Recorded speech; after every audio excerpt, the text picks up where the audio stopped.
so they're all in there.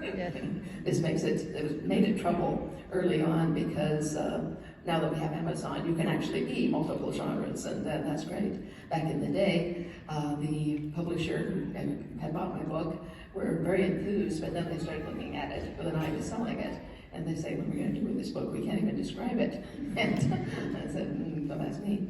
And they didn't. So consequently, they said, well, of all the genres this could be, romance is by far the biggest. We're going to call it romance. And I said, what?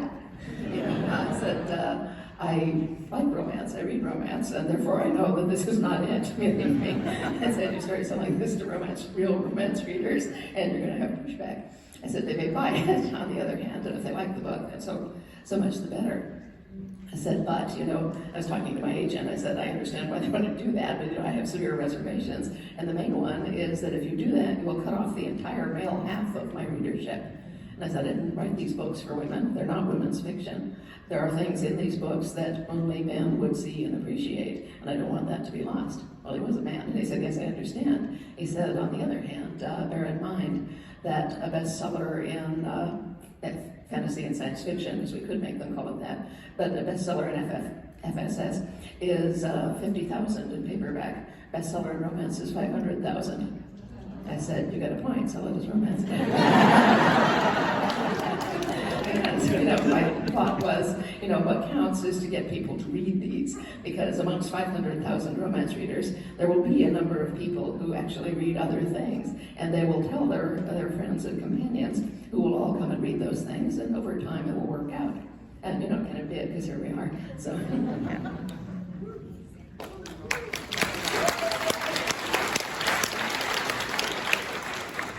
Nobody ever said she didn't know what she was doing. Yeah, you guys, writing in different, you know, Terry was in Shanna for 3 books initially, and then he was like, I need to switch this up. You know, why did you need to switch it up, first of all? And do you really enjoy writing in different series, don't you? Different types of books. Yeah, I'm into this business because I like the business, and I love writing. And for me, the process of writing, no matter how hard, and the correcting work that goes with it is the most fun. Once the book is done, I could care less, except, of course, I want it to sell. But that's really the part that gets me going. And the tougher it is for me to solve a problem, the more involved I get in the whole process of putting it together. The other part of that equation is that I feel that writers need to experiment. If you want to stay sharp, you can't just write something. This is going to sound awful now because you're sitting next to me, and I wish you weren't at this point. My philosophy, though, was for me that writing the same thing for too long was going to be a mistake. As you might have noticed, when I quit writing, I quit writing after 30 books in Shanna, but I quit writing Shanna after 3 books because I was so sick of it. And I decided I have to do something else, and that's when I jumped off and wrote 3 books and 5 books or whatever it was in Magic Kingdom sales. Then I got bored with that and went on. And I just think that I'm still that way. It's the reason that the Shanna series is done right now, and I'm off on Child of Light, is that I felt like it was time to move on to something else. And as a writer, I think you need to challenge yourself all the time. You need to do that in whatever way suits you, but you need to not fall back on your laurels and say, well, look, this is settled. I don't have to do anything anymore. I can just repackage the same books. I did that for years. Did you know that? The first 3 books have been published 3 times. They believe me, for God's sake. No. Maybe it read that way to you, but no. So when I was first kind of breaking in and was actually had a chance to kind of sculpt my career a little bit, Moshe bought 2 books from me at a whopping amount of $10,000 per book. That was big money for me when I was that age. And I knew I had this like 2-book deal, and I had kind of a vision of what I wanted to do with my career. And part of it was informed by a little book I had read called Sometimes the Magic Works. which was by Terry here. And he had actually expressed some of these same feelings in that and in interviews that I had read with him, where he talked about kind of the pressure he was under to write more genre, and how hard it was to convince the publishers to let him write other things, right? When he moved to Landover, or when he moved to the Night of the Word, or things like this, just how much pressure there was. Go back to genre. And I had read that book, and I've been like, I feel like I'm like Terry. Now, I do want to say I know a lot of writers like Diana that what you do is you switch genres inside the same series and just kind of hide them all in the same series so that you're always doing something new that way. But I thought, I want to do all these different magic systems, all these different planets. I want to connect them all. Yet people were really scared of continuity back then. When I was doing this, this was a few years before the MCU came out. Publishers were scared of, they wanted one series, but they didn't want, this big interconnected thing, because the conventional wisdom was this would scare off readers. And so they wanted one series. They wanted whatever you did to you keep doing it. Don't change up the formula. Don't do anything new. And so taking this advice from Terry, knowing from the beginning that there would be that pressure, when Tor came to me and said, all right, write a sequel to Elantris, I said, no, I'm not going to write a sequel to Elantris. I'm going to write something new. And they're like, you will take a sales hit if you do that. Write a sequel to Elantris. And I said, no, I'll take the sales hit. It's going to be worth it. And I then launched into a new series, which was Mistborn.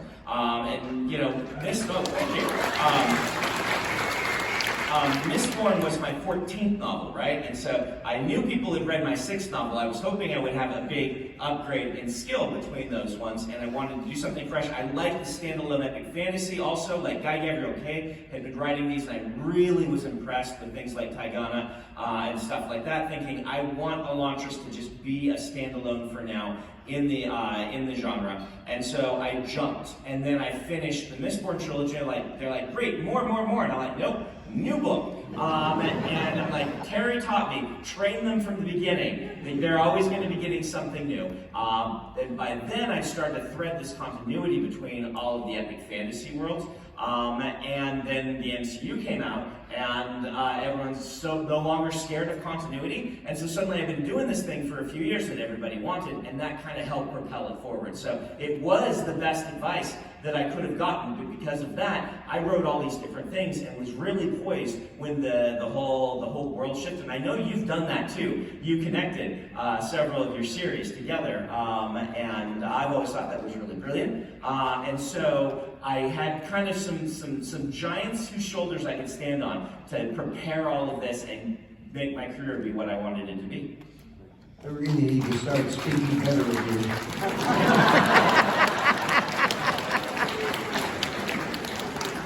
I was going to say, Terry, you're going to have to write a big check and send the brand after this. So we got about 20 minutes left here. So any of you that have questions for our panelists, I'm hoping that is a question that all can answer. Hey, why don't you say something about what you're working on? What, you guys want to hear? Yeah. I was not expecting this. The announcement's happening Monday for me. Earlier I said I'm a writer, and thank you for bringing that up, Terry. This is a good thing to do that. Do you guys mind if I talk about Give me the $100 later.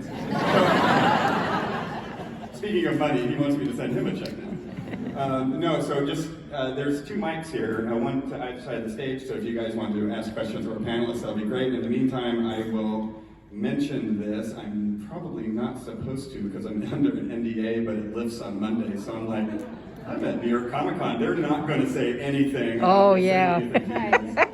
I have signed a book deal and a graphic novel deal with Skybound Entertainment, who bring The Walking Dead, Fear the Walking Dead, Invincible.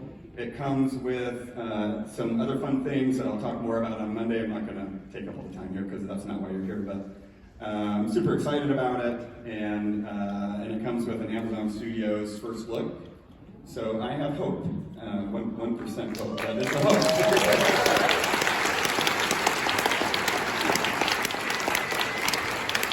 I owe a lot to the people on the stage here paving the way for something like this, especially because, you know, Hollywood is very difficult. They all have Hollywood deals up here, and they've had their things adapted, and yeah, I'm excited about it. So let's get to a question, though. Also, I have bookmarks to hand out, too, at the signing, so if you guys want bookmarks for me, I'll be there. Congratulations and good luck. Thank you, thank you, thank you. Yes? When did you all, like before you started writing full time, you had a day job. When was at what moment did you realize you needed to quit that day job? How long did it take? Oh boy. That one. I quit the day job right away. The day job was a night job. I was earning minimum wage, and I quit that. Now, I was still teaching, so I did my full year contract that I'd done for teaching freshman composition, which is not a lot of fun, even if you're a writer. And by the end of that year, I'm like, you know, I'm young, I'm stupid. $10,000, I can live on that for a year. And so I just went full time as a writer. It took me quite a bit longer because I existed in a time where there were no other fantasy writers to speak of, except Anna McCaffrey and a few others of that sort who were much older than I was.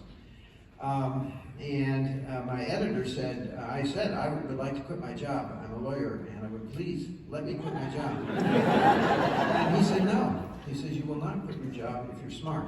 You will write 3 more books. You will make sure they're New York Times bestsellers, and they have the audience that this first book has had. Then you can quit, and not before.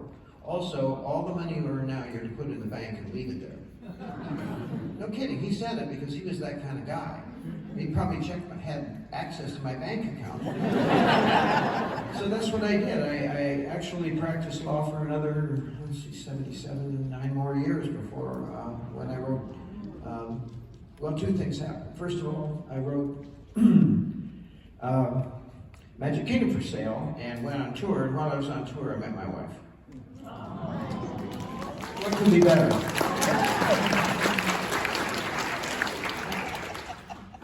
You're right. Oh, am I? Okay. All right. Well, like Brandon, I was sort of structural. I was a university professor at that point. I was a research professor rather than a teacher. If I'd been a teaching professor, I probably would have stayed longer because I really like to teach. But as it was, I had gotten a 3-book deal. I knew I had money coming for the next 2 or 3 years at least. It turned out to be longer, but it always does. And anyway, I was on what they call soft money contract, meaning that they had gotten a sum of money from the legislature, and as they said when they hired me, it's soft money, so we have to hire someone or it will go away again. So we don't know what we want you to do yet, but you're hired. So it was kind of a invent yourself as you go along kind of job. Anyway, it came to the end of that year of the contract, and they would renew it. And I told Doug, I said, we won't starve if I stop, so I'm going to stop and go see Scotland. That's what we did.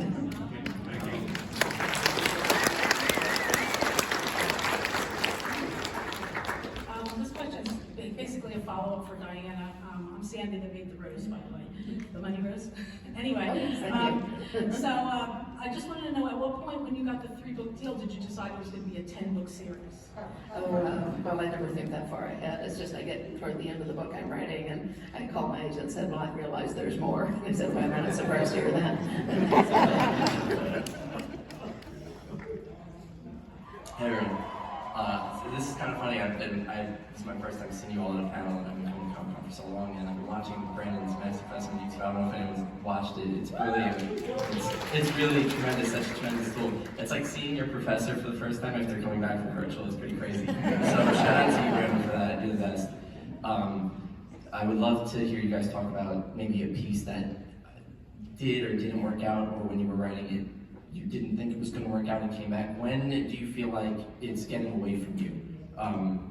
How long, or is there a telltale sign where you're writing something and you're sitting there and you're realizing, okay, this is, in the grand scheme of things, getting away from me, I have to reel it in. Is that a good thing? Does that mean you're on the right track and you just need to pull it together and it could be something great, or is it time to put it down and maybe move on to something else?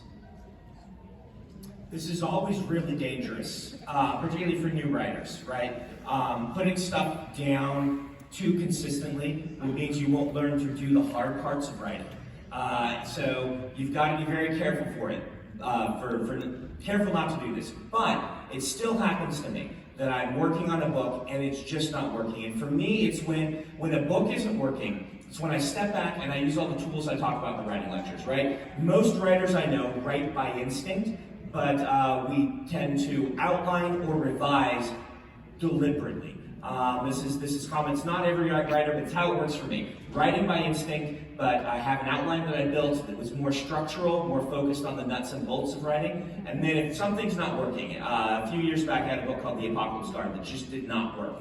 I stepped back from it. I'm like, all right, let's apply all the tools I've learned about how to fix things and whatnot. And I brought those to bear, finished the book, and it still didn't work. I gave it to my editor, and she's like, no, it didn't work. So I did it again, different set of tools, and I tried again, and it still just didn't feel up the quality. That's when I set the book aside and say, you know what, maybe my skill level isn't right. Maybe I just this wasn't the right project. Maybe I just wasn't passionate enough about it. Something was wrong with this book, and I put it aside and I just didn't publish it. There's a classic definition of intangible, and you do look professorial. It's the elbow patches. No, that doesn't happen. But just because of the way I work, I probably have some beneficial form of ADHD. But I don't work in a straight line. I don't work ever with an outline. And so I work where I can see things happening.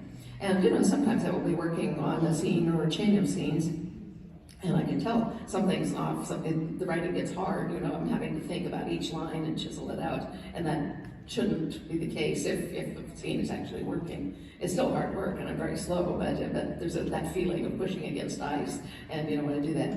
But I will give you one writing tip, which is if you're writing a scene and it's a good scene, but it's not working for you, it's too hard, change the point of view, because chances are you're writing it from the wrong character's point of view. The scene really belongs to the other guy. 9 times out of 10, that'll fix it. I'll reiterate that. That works really well. Thank you so much. I really appreciate it, guys. Yeah, I agree with that. You all talked about the moment you found out you guys were going to be published. What was it like to find out that moment that your work was going to be adapted for on screen? Well, it's a long road, so to speak, and the short form is that Outlander was optioned for its film rights, I think 4 times before the Starz Sony deal happened. And options range all over the place. I've been paid as little as $5,000 for the film right, as much as $50,000 for the unsuccessful options. And then we got to the actual option, and that was much more complicated, but it was a lot more money too. So it took basically about 20 years, I'd say, before film got to the point of having, episodic adventure television. So it was, George R.R. Martin and Game of Thrones, who made it safe. I'd had a lot of experience before then, all the way back to all the way back. So I knew several things up front. 1, they were going to lie. 2, they were going to cheat. And 3, they were going to steal. So the best thing I could hope for, because it was not going to turn out the way I would hope it would, was get paid a lot of money.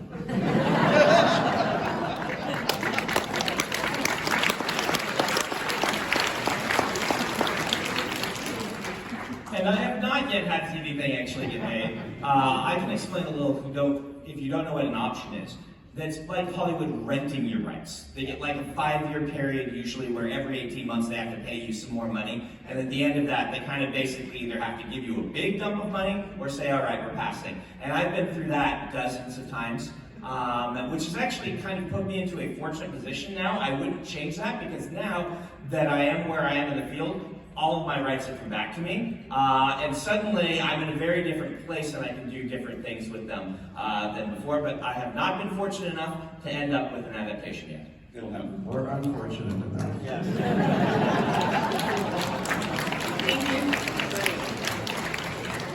Just real quick, Brandon Sanders, I just want to say thank you for your writing. I had a tough period at one point in my life, and your books really helped me, just have something to distract me and while I kept going. So thank you for that.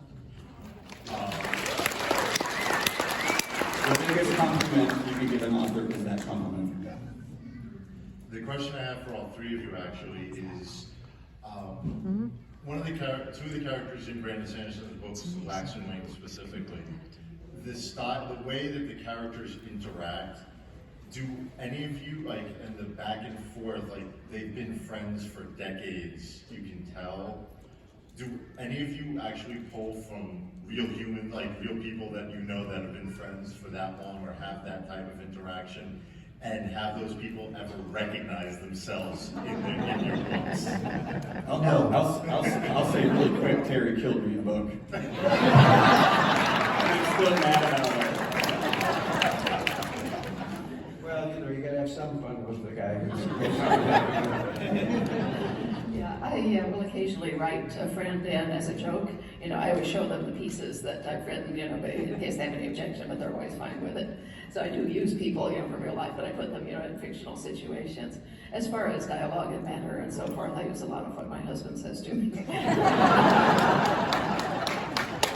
Yeah, for me, it's a lot like this. Like if I'm using enough of someone from real life, I'll name the character after them and make sure that they know. Otherwise, I'm kind of just drawing upon, everything that you've read and experienced becomes a tool that you're using. And in that specific case, I'm looking to some of my favorite character interactions across all media and in real life, and being like, I want to construct something. It can be very difficult to construct something that makes it feel like they have this huge history, but that's what you want to have. And so I worked a lot on that. I appreciate that it worked for you, and it's just drawing upon my whole life's experience. Thank you. I wanted to say all of you have been just such a great inspiration for somebody who's also been writing since I was a child. I remember, Diana, the first time I read Outlander, in 3 days I read it, finished it, and I had never had such an emotional experience where I wanted to cry and throw my e-reader, and I was angry. And so my question for all of you is, what would you say was the most emotional part in writing your series for you? Oh boy. I would like to say I hope your life improves. And soon. The most emotional part for me is when I get to something I've been planning for a long time. Because I am an outliner, and I tend to outline far ahead and have these key touchstone moments for the characters that I'm aiming for across large, sweeping character arcs. And some of them, I'm working on Stormlight 5 right now, and these are things I plotted in 2002. And so it's taken me 20 years to finally get the characters to this point, and that's emotional to me because it's like this huge journey that I can look back along, and things of course change and characters tweak and the outline tweaks, but there are those moments and I love reaching those moments. Can I say something about this? I love my work, but it's my work, so it never impacts me heavily a whole lot. Finishing it is great. I always feel good about that.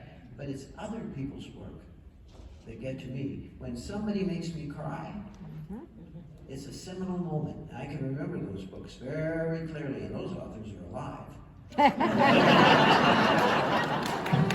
But it's true. I look for the things that will move me the most in books I don't know what's coming, and I think I find them there more often. And maybe the nearness of my own work doesn't make me feel quite as impacted by what I'm doing. Well, people say, do you ever cry while you write? And I do, yeah. They say, well, which scenes make you cry? It's the ones that make you cry, and that's why. Thank you very much.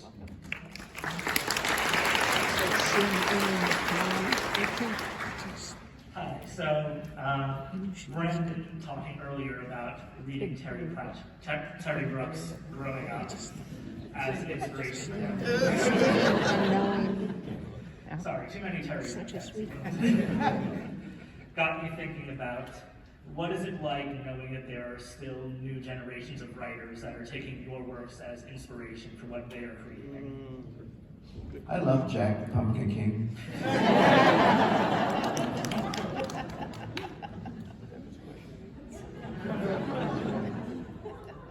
I would say that as a writer who grew up reading authors who inspired me, anytime someone comes to the line and says, you inspired me, Brandon, I just get a chill. right? Because I don't know if you guys had this experience, but the first time I went to the bookstore and saw my book on the shelf next to these great authors that I'd read, there was a moment where I'm like, wow, that's like, I want to picture this, I want to frame this. This is magical. And then when people come and say I've inspired them, knowing they're going to get their books on that shelf eventually, that is real powerful compliment for me. I think anytime we get a compliment from somebody about how reading our work, or anybody's work for that matter, has changed their lives, that is the epitome of what we seek in our writing. Influence somebody in a positive way. Give somebody a measure of space and time and successful results that might not have been there otherwise. And I think all of us have had those experiences and look forward to seeing them again. Because after all, what's the point of writing if you're not going to impact people with what you do?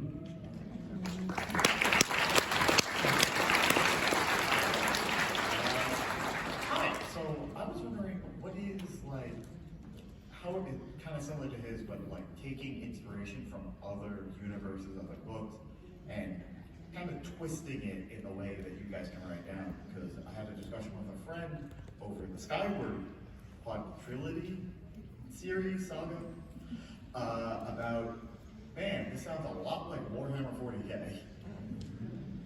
That's interesting because my actual inspiration for that was the White Dragon by Anne McCaffrey.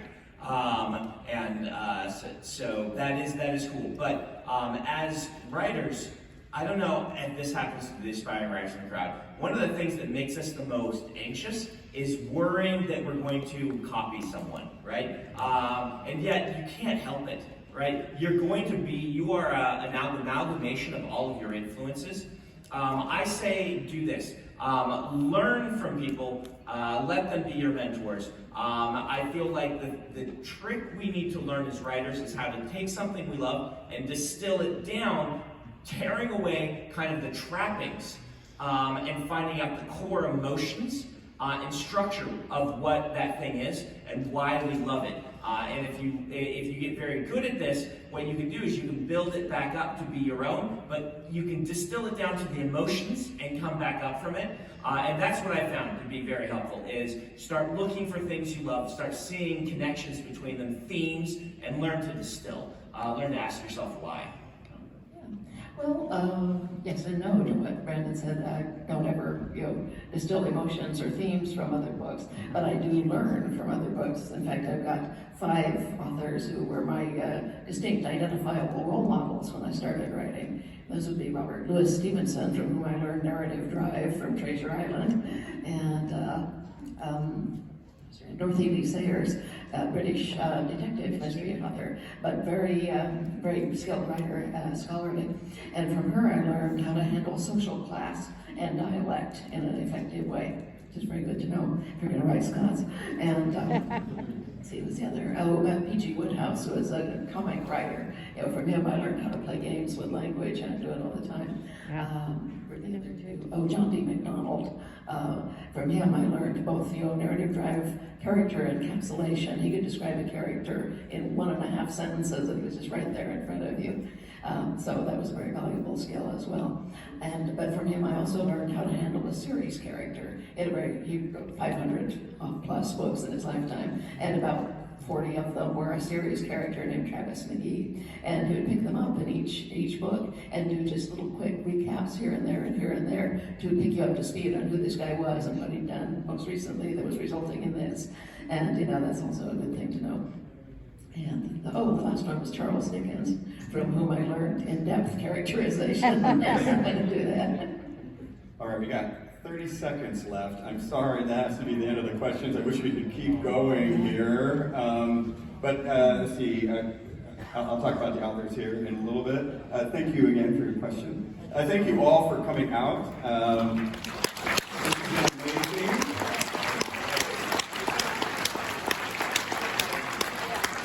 Let's wow the room next to us. You can be louder than that. Let's thank our panelists for coming out.